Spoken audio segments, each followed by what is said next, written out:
এই অনুষ্ঠানের এ পর্যায়ে ধন্যবাদ জানাচ্ছি এই বৈরী পরিবেশ সহ্য করে যারা আমাদের অনুষ্ঠানে সঙ্গী হয়েছেন।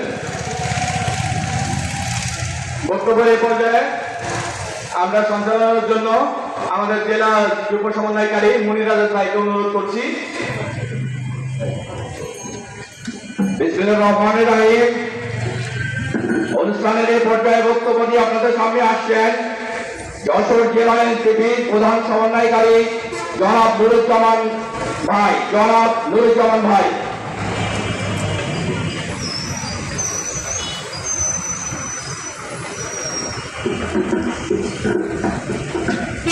আজকের উপস্থিতি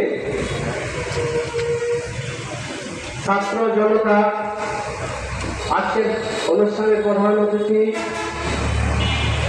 জুলাই অভ্যুত্থানের অগ্রভাগের মহানায়ক, সকলের প্রিয় জনাব হাসনাত আব্দুল্লাহ এমপি, উপস্থিত কেন্দ্রীয় নেতৃবৃন্দ, জাতীয় সংসদের সংরক্ষিত আসনের মাননীয় সংসদ ডাক্তার মাহমুদ আমিত আপু সহ পৌর এলাকাবাসী, আসসালামু আলাইকুম রহমতুল্লাহ। আজকে সারা দিন ব্যাপী যে বর্ষা ঘন পরিবেশ, তার মধ্যেও আপনারা এখানে এসেছেন। আজকে যশোর জেলা জাতীয় নাগরিক পার্টি এনসিপির পক্ষ থেকে আপনাদেরকে ধন্যবাদ জানাচ্ছি। মিডিয়ার সাংবাদিক বন্ধুগণ যারা এসেছেন তাদেরকেও যশোর জেলার পক্ষ থেকে আমরা ধন্যবাদ জানাচ্ছি।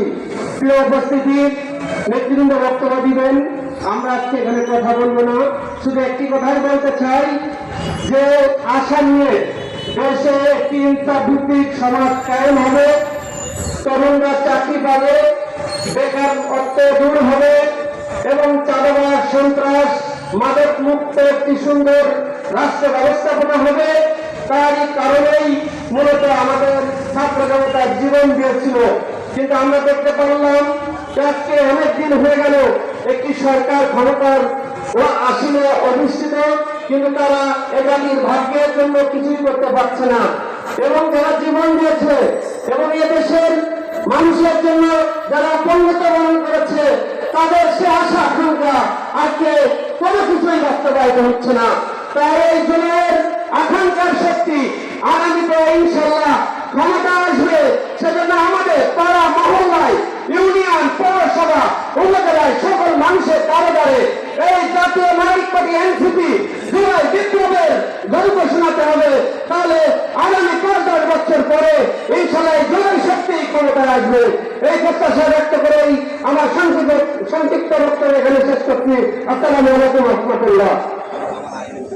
আজ এই শিল্পনগরের নপাড়ায় জুলাই পদযাত্রা কর্মসূচিতে আমাদের মাঝে উপস্থিত হয়েছেন জুলাই গণঅভ্যুত্থানের অন্যতম সৈনিক, অন্যতম নেতৃত্ব, জাতীয় নাগরিক পার্টি এনসিপির দক্ষিণাঞ্চলের মুখ্য সংগঠক জনাব হাসনাত আব্দুল্লাহ এমপি, জাতীয় নারী শক্তির সংগ্রামী সদস্য সচিব ডাক্তার মাহমুদ আমিত এমপি, জাতীয় নাগরিক পার্টির কেন্দ্রীয় যুগ্ম আহ্বায়ক আলিয়া হাসান জুনায়েদ, সরোয়ার তুষার সহ খুলনা বিভাগীয় সাংগঠনিক সম্পাদক জনাব ফরিদুল হক ভাই, এছাড়াও জেলা ও উপজেলা নেতৃবৃন্দ, সকলকে আমার শুভেচ্ছা জানিয়ে শুরু করছি। যে কষ্ট দুর্ভোগ সেগুলো আগে আমাদের শাহজাহান কবির ভাই ইনশাল্লাহ আমাদের পাশে দাঁড়িয়ে কাঁধে কাঁধ মিলে আপনাদের জন্য সংগ্রাম করে যাবেন। আমরা জাতীয় নাগরিক পার্টির নেতৃবৃন্দ বয়সে কম হতে পারি, কিন্তু আমরা চোখে চোখ রেখে লড়াই করে যাবো। এখানকার প্রশাসনকে, এখানকার ব্যবসায়ীদেরকে দুর্নীতির পরাগ্রাস থেকে আমরা রক্ষা করবো ইনশাআল্লাহ। সংগ্রামী নগরবাসী, আমি আর বেশি কথা বলতে চাই না। আপনারা নিশ্চয়ই আমাদের কেন্দ্রীয় শীর্ষ নেতৃবৃন্দের বক্তব্য শুনবেন, আপনারা আমাদের সাথে থাকবেন। আগামী দিনে যে রাষ্ট্র বিনির্মাণ করতে চাই আমরা, এবং আমাদের এনসিপির শীর্ষ একজন এমপি মহোদয় এবং একজন নারী এমপি মহোদয় আমাদের মাঝে উপস্থিত হয়েছেন। নিশ্চয়ই আপনারা জানেন জুলাই কোনো একদিনের ফসল নয়, জুলাই দীর্ঘদিনের সংগ্রামের ফসল। জুলাই নিয়ে আমরা বিভিন্ন রকম তাল বর্ণনা করে এসছি।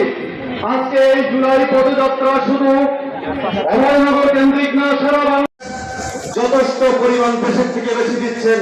কিন্তু তার বিনিময়ে আপনাদের যে ন্যূনতম নাগরিক সুবিধা আপনারা যে পাচ্ছেন সেটা আপনারা পাচ্ছেন না। আমরা চাই আপনারা আমাদের সাথে কাঁধে কাঁধ মিলিয়ে আসেন এবং জুলাইকে ধারণ করেন। আমরা আপনাদেরকে আগামী নির্বাচনে ইনশাআল্লাহ এনসিপির পক্ষ হয়ে প্রিয় নওপাড়াবাসী, আশা করি আপনারা সবাই ভালো আছেন। খুবই দুর্যোগপূর্ণ আবহাওয়ার মধ্যে আপনারা যারা আজকে এসেছে তাদেরকে কৃতজ্ঞতা জানিয়ে শুরু করছি। একটা প্রশ্ন দিয়ে, আপনারা কারা কারা সাংবিধানিক ধারাবাহিকতার নাম শুনছেন? সাংবিধানিক ধারাবাহিকতা নিয়ে গত 2 বছরে অনেক আলোচনা হয়েছে না? কারা কারা শুনছেন? হাত তুলেন। মানে আমরা সাংবিধানিক ধারাবাহিকতার যে ভণ্ডামি, এটা মোটামুটি সবাই শুনছি ইতিমধ্যে। এই সাংবিধানিক ধারাবাহিকতার ভণ্ডামি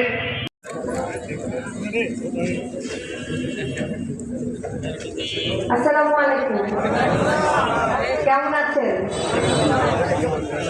এই বৃষ্টির মধ্যে তারপরে ঝাপসা গরমের মধ্যে আপনারা এসছেন, আমাদেরকে এত ভালোবাসা দিয়েছেন, এর জন্য আপনাদের প্রতি কৃতজ্ঞতা। পেছনে আমার আপারাও আছেন, ওইদিকেও আমার অনেক বোনরা ছিল। তো এনসিপি খুব ছোট সময়ের দল, কিন্তু এই অল্প সময়ে আমরা যেই সাপোর্ট পেয়েছি এটা আসলে একটা ইতিহাস, ঠিক না? আমার মনে হয় যে সংসদে যখন কথা হয় অন্য 300 এমপির যেই কথা বা অন্য যারা আছেন তাদের কথা যতটা না শুনে আমাদের ভাইরা যখন কথা বলে সেটা মনে হয় দোকানে দোকানে সবাই একবার করে আরো বারবার করে শোনে, তাই না? এইটা একটা পরিবর্তন, এই পরিবর্তনটা আমরা অল্প সময়ে আনতে পেরেছি। সংগ্রামী নোয়াপাড়া পৌরসভাবাসী, লম্বা কথা আসলে আমরা শুনছি এবং আমাদের আকাঙ্ক্ষার কথা বলে ইতিমধ্যেই আপনারা জেনে গেছেন। কারণ আমাদের আকাঙ্ক্ষা আর আপনাদের আকাঙ্ক্ষা ভিন্ন কিছু না। আমাদের সবারই আকাঙ্ক্ষা হলো একটা নতুন বাংলাদেশ তৈরি করা। এই যে নতুন বাংলাদেশ বলতেছি বারবার, এই নতুন বাংলাদেশটা কি, এইটাকে আমরা একটা রূপরেখা দেওয়ার চেষ্টা গত সরকারে, অন্তর্বর্তীকালীন সরকারে জাতীয় ঐক্যমত্য কমিশনের মধ্য দিয়ে রাজনৈতিক দলগুলো আমাদের সঙ্গে কিছু প্রস্তাবনা নিয়ে হাতে এবং সেই প্রস্তাবনাগুলোর মধ্যে তারা বলেছিল যে রাষ্ট্রের যে প্রতিষ্ঠানগুলো আছে, রাষ্ট্রীয় যে প্রতিষ্ঠানগুলো আছে, সেই প্রতিষ্ঠানগুলোতে নিয়োগের ক্ষেত্রে দলীয় সিদ্ধান্তে নিয়োগ হবে না, নিয়োগ হবে সেখানে একটা উচ্চপক্ষ থাকবে, উচ্চপক্ষের ভিত্তিতে। বাংলাদেশের অন্যতম বিখ্যাত জেলা যশোরের অভয়নগর উপজেলার যে উপজেলার নামের মধ্যেই আছে অভয়নগর, মানে এই উপজেলার মানুষেরা ভয় পায় না। সেই উপজেলার একটা ব্যস্ততম বাজারে নওপাড়ায় আমরা জাতীয় নাগরিক পার্টি জুলাই পদযাত্রাকে কেন্দ্র করে এই বিরূপ আবহাওয়ার মধ্যে আমরা আজকে পদযাত্রা করতে এসেছি এবং আপনারা আমাদের কথা শুনতে এখানে যারা উপস্থিত হয়েছেন, আমাদের মুরব্বীরা, আমাদের তরুণ ভাইয়েরা, ছাত্র ভাইয়েরা, আমাদের মায়েরা, খালারা, আমাদের বোনেরা, সবাইকে জাতীয় নাগরিক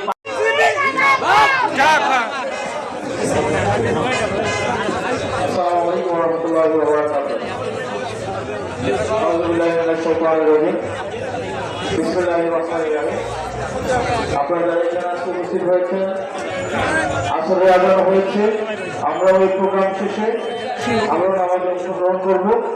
আমরা দ্রুততম সময়ের মধ্যে এই প্রোগ্রাম শেষ করে দেব। আজকে আপনারা এখানে যারা উপস্থিত হয়েছেন, বিভিন্ন প্রান্ত থেকে আপনারা আজকে এই অভয়নগর নোয়াপাড়াতে উপস্থিত হয়েছেন, আপনাদের সবাইকে কৃতজ্ঞতা জানাচ্ছি।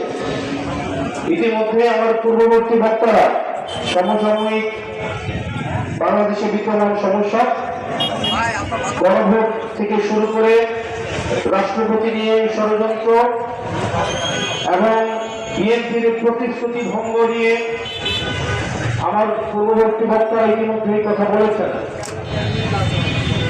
আমি সেদিকে আলোকপাত করব না। আমি আমার জায়গা থেকে আপনাদের দায়িত্ব নিয়ে কথা বলবো। এতক্ষণ পর্যন্ত সরকারের সমস্যা, সরকারের নানাবিধ দায়িত্বহীনতা সরকারের প্রতিশ্রুতি ভঙ্গ নিয়ে কথা হয়েছে। এখন আমি আমার জায়গা থেকে নাগরিক অধিকার নিয়ে কথা বলবো, নাগরিকের কর্তব্য নিয়ে কথা বলবো। প্রিয় নগরবাসী, সরকারের অধিকারের সাথে সাথে কর্তব্যের সাথে সাথে আমাদের নাগরিকের কিছু কর্তব্য রয়েছে। প্রথম কর্তব্য, আমরা আমাদের মনে করি আমাদের জায়গা থেকে জনগণ এই রাষ্ট্রের মালিক হচ্ছে একদিনের জন্য।